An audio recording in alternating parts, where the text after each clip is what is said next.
What is Filecoin? And an interview with Icon's founder.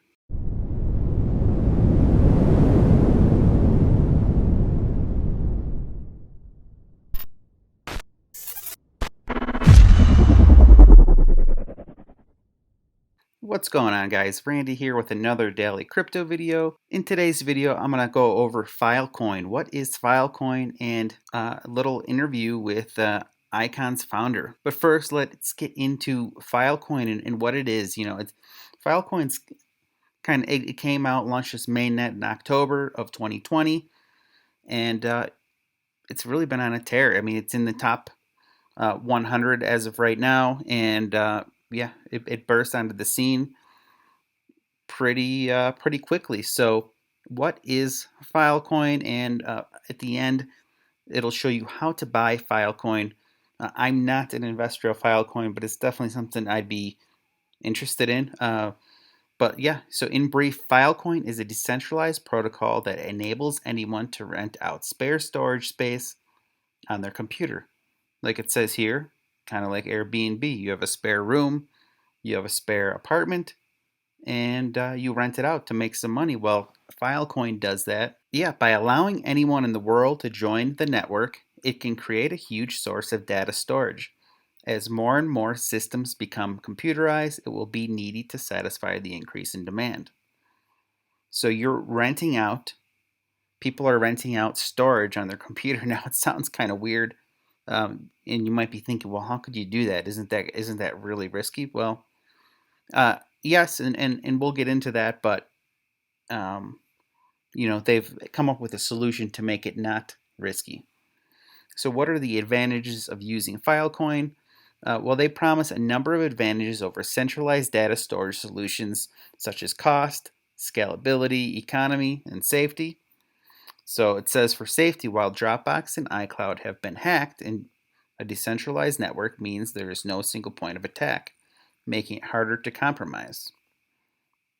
Okay, and disadvantages of Filecoin, their speed and DApp. By processing transactions using the Filecoin cryptocurrency, it creates a barrier to entry, as someone has to buy another coin and exchange it to use the service. And the big question is Filecoin safe? Well, saving your documents on someone else's computer is risky. However, Filecoin splits up data a bit like shredding it, so nobody can piece it together. However, it knows how the data fits together and rearranges it when it's requested. This means the host cannot simply hack the document on their computer and gain access to the user's files. If they tried to hack it, they would find just a stream of meaningless data. Okay, so and that's how Filecoin is able to, make this stuff happen. So competitors to Filecoin, Coin, Storage. You may have heard of one or both. Those are the current competitors to Filecoin. And Filecoin, where can you get it at? Well, the most liquid places to buy Filecoin is Coinbase, Huobi Global, and Binance. It's also available at OKX, Upbit, and DigiFinex. I'm not going to go over this whole article, but I'm going to leave the link to it in the description if you want to learn more about Filecoin. But yeah, just in short, Filecoin, it's real easy to understand what it does and the use case for it. I think that's why people like to invest in things that they can understand and process. There's many cryptocurrencies I'm sure that you're probably like, what exactly does that do? But Filecoin, it's real easy, real simple, cut and dry. So yeah, Filecoin, um, have a look at it.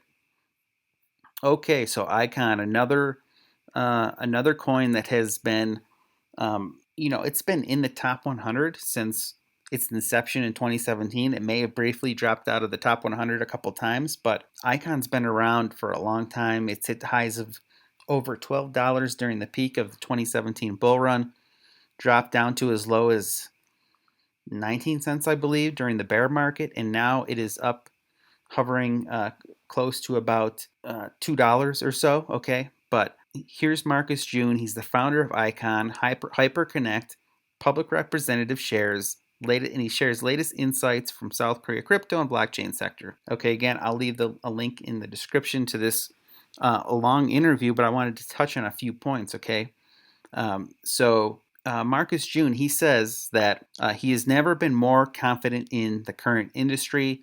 Prices may retrace and cool down, and you have to remember that it's going to happen. Like I said, Icon hit $12 back in 2017, and it's retraced big time. But they're growing, they're gaining steam, and there's a possibility they could blow by $12 this time. And really, it's still a steal, in my opinion. But the fundamentals are rock solid, and crypto has announced itself as a challenger to traditional finance.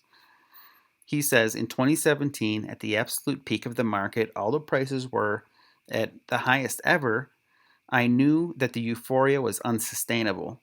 We had too many ICOs with empty promises and baseless token economics launch just for the sake of fundraising. It was a question of when, not if, the markets would crash. And he says today it just feels different, with the advancements such as Uniswap, which is a decentralized exchange built completely on Ethereum, rivaling trading volumes of centralized exchanges, something completely unthinkable in 2017. Also, he says we have revenue generating vaults, smart contracts in which you can stake crypto that operate complex yield earning strategies, which then distribute revenue evenly to token holders via fair launches by projects such as Yearn Finance and Badger DAO. And then he also says we have projects like Synthetics and Mirror Protocol that are bringing financial securities trading to the blockchain. So he goes in and talks a bit about Icon and what's coming up with Icon 2.0, the contribution proposal system. He says it's a complete redesign, upgrade of Icon's core blockchain engine, rewritten in the Go programming language. This overhaul of the core software architecture results in a much faster, more secure, and efficient Icon network with several additional features, including interoperability between different blockchain networks such as Ethereum, additional decentralization, and friendlier developer environments. So again, everybody's trying to bridge over and become, they're trying to bridge over to Ethereum. Ethereum's number one. Icon is its own blockchain, but if they can, just like Polkadot that wants to make a bridge over to Ethereum, Icon wants to do the same thing. And he says, finally, we have a suite of decentralized finance applications launching on Icon in the coming months, which is massive. This is the time where you want to get into something like Icon, where, in my opinion, they're undervalued. And once these DeFi projects start building or launch on Icon, balanced, open money market optimists, you're going to see Icon's value go way up. So I'm not going to read the rest of this, but I will put the link in the description. Icon also, is very promising. If you guys like this kind of content, daily crypto news from about different altcoins and Bitcoin, Ethereum, give this video a thumbs up, a follow, and also if you guys need a free website, let me know. There's a link down below for that. I design websites for free. You just cover hosting. All right, guys, that's all I have for you. I'll see you tomorrow.